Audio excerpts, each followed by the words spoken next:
तो एक बार फिर से स्वागत करता हूं पैरामेडिकल के number 1 channel study with Ritesh में। तो दोस्तों आज के इस वीडियो में हम लोग देखेंगे बिहार पैरामेडिकल हिंदी में पूछे गए सभी प्रश्नों के जवाब। ठीक है, तो चलिए बच्चों वीडियो को स्टार्ट करते हैं। तो वीडियो को स्टार्ट करने से पहले यदि आप लोग इस चैनल पर नए हो, पहली बार हो, तो इस चैनल को सब्सक्राइब कर लो और बेल आइकन को हिट कर लो। तो चलिए दोस्तों, पहला क्वेश्चन आपकी स्क्रीन पे है। क्वेश्चन था अकल की दुम, है ना। क्वेश्चन था अकल की दुम। तो इसका अर्थ क्या होता है बच्चों? इसका अर्थ होता है अपने को बड़ा होशियार समझने वाला, है ना। अपने को ऑप्शन में होगा ये, ठीक है। इसका अर्थ होता है अपने को बड़ा होशियार समझने वाला, अपने को बड़ा होशियार समझने वाला होता है। ठीक है, थोड़ा सा हो सकता है कि ये सेम टू सेम ये लाइन ना दिया हो ऑप्शन में, बट आप लोग समझ सकते हो इस चीज़ से। चलिए स्टूडेंट, अगला प्रश्न है, यह तुलसीदास की रचना नहीं है। देखिए 4 ऑप्शन दिया हुआ था। पहला दोहावली, दूसरा है विनय पत्रिका, तीसरा ऑप्शन है रामचरितमानस और चौथा ऑप्शन दिया था बच्चों राम की शक्ति पूजा। ठीक है, राम की शक्ति पूजा इस टाइप का दिया हुआ था। ठीक है, तो बच्चों यहाँ पे आपको बताना है तुलसीदास की कौन सी रचना नहीं होगी। तो बच्चों दोहावली तो तुलसीदास की रचना है, विनय पत्रिका भी है, रामचरितमानस भी है। चौथा ऑप्शन जो होगा ना वो राइट आंसर हो जाएगा, क्योंकि राम की शक्ति पूजा ये तुलसीदास की रचना नहीं है। ठीक है, चलिए अगला प्रश्न है स्टूडेंट, स्मृति की रेखाएं के लेखक हैं, कौन है? तो बच्चों हजारी प्रसाद त्रिवेदी जी नहीं होगा। इसका जो राइट आंसर होगा वो होगा महादेवी वर्मा। क्या होगा? महादेवी वर्मा जी जो है स्मृति की रेखाएं के लेखक हैं। ठीक है, चलिए अगला प्रश्न है स्टूडेंट, कबीर की दोहे में कर का मन का डारी दे, मन का फेर में आखिरी फेर का अर्थ क्या है ना। यानी इसका अर्थ क्या है? अंतर है, या और भी कई सारे ऑप्शन दिया हुआ था। ठीक है, तो इसका जो राइट आंसर हो जाएगा वो हो जाएगा घुमाना। ठीक है, तो कवि के दोहे में याद रखना है बच्चों, कवि के दोहे में कर का मन का डारी दे, मन का फेर में आखिरी फेर, इसका अर्थ क्या था बच्चों? घुमाना था। ठीक है, चलिए अगला प्रश्न है, कौन सा शब्द अशुद्ध है? अशुद्ध बताना है। देखिए गायिका, प्रेयसी, अनाथिनी, सृष्टि। तो बच्चों आपकी जानकारी के लिए बता दिया जाए, यहाँ पे सभी शुद्ध शब्द हैं, कोई भी अशुद्ध नहीं है। तो ये क्वेश्चन ही गलत है। ठीक है, ये क्वेश्चन ही जो है ये गलत दे दिया गया है, गलत प्रिंट हो चुका है। यहाँ पे जो सभी शब्द दिए गए हैं ना, सभी के सभी शुद्ध शब्द हैं। चलिए अगला प्रश्न है, कौन सा शब्द शुद्ध है? फिर से बताना है। अब देखिए यहाँ पे अशुद्ध बताना था, बट यहाँ पे अशुद्ध तो था नहीं कोई, सभी के सभी शुद्ध थे। यहाँ पर बताइए कौन सा शब्द शुद्ध है? व्याकुल, समुद्रिक, साप्ताहिक, हिंदू। तो बच्चों आपकी जानकारी के लिए बता दिया जाए, देखिए यहाँ पे जो समुद्रिक है ये गलत है। ठीक है, समुद्रिक गलत है, साप्ताहिक भी गलत है, हिंदू भी गलत है। व्याकुल जो है ना ये राइट है, ये सही शब्द है, शुद्ध शब्द है। तो ऑप्शन नंबर ए जो है आपके इस क्वेश्चन का करेक्ट आंसर हो जाएगा। चलिए अगला प्रश्न है, कौन सा एक जातिवाचक संज्ञा है? गंगा, डग, गर्मी या दल? तो बच्चों इस क्वेश्चन का जो राइट आंसर होगा वो होगा ऑप्शन नंबर बी। ठीक है, ऑप्शन नंबर बी होगा। अगर आप लोगों ने संज्ञा पढ़ा होगा, संज्ञा के भेद पढ़े होंगे आप लोग, तो आप लोग जो है इस चीज़ को अच्छे से जानते होंगे। ठीक है, हाँ जी। चलिए अगला प्रश्न है, कौन सा एक स्त्रीलिंग है? स्त्रीलिंग बताना है।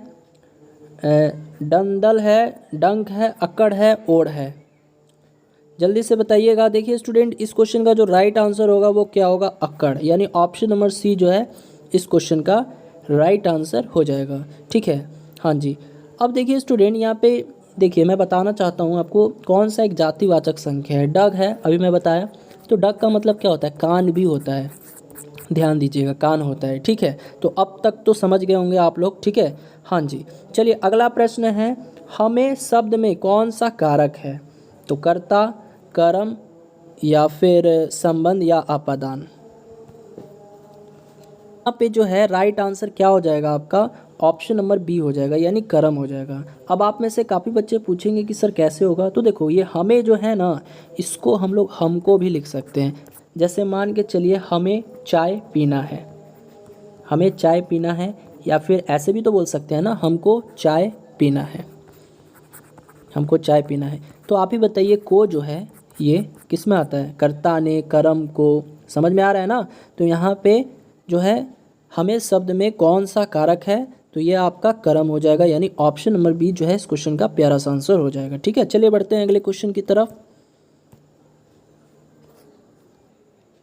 चलिए स्टूडेंट, अगला प्रश्न है किसमें तद्धित प्रत्यय है? मानवता, गाने वाला, नयन या वेदना? तो बच्चों आप लोगों ने उपसर्ग प्रत्यय पढ़ा होगा तो आप लोग जानते होंगे इस क्वेश्चन का जो राइट आंसर हो जाएगा वो हो जाएगा ऑप्शन नंबर ए यानी मानवता। ठीक है, मानवता जो है इस क्वेश्चन का करेक्ट आंसर हो जाएगा। चलिए अगला प्रश्न है इनमें से कौन विशेषण है? कौन विशेषण है? उपस्थिति, गर्मी, अंकित या अभिलाषा? देखिए विशेषण बताना है आपको, विशेषण।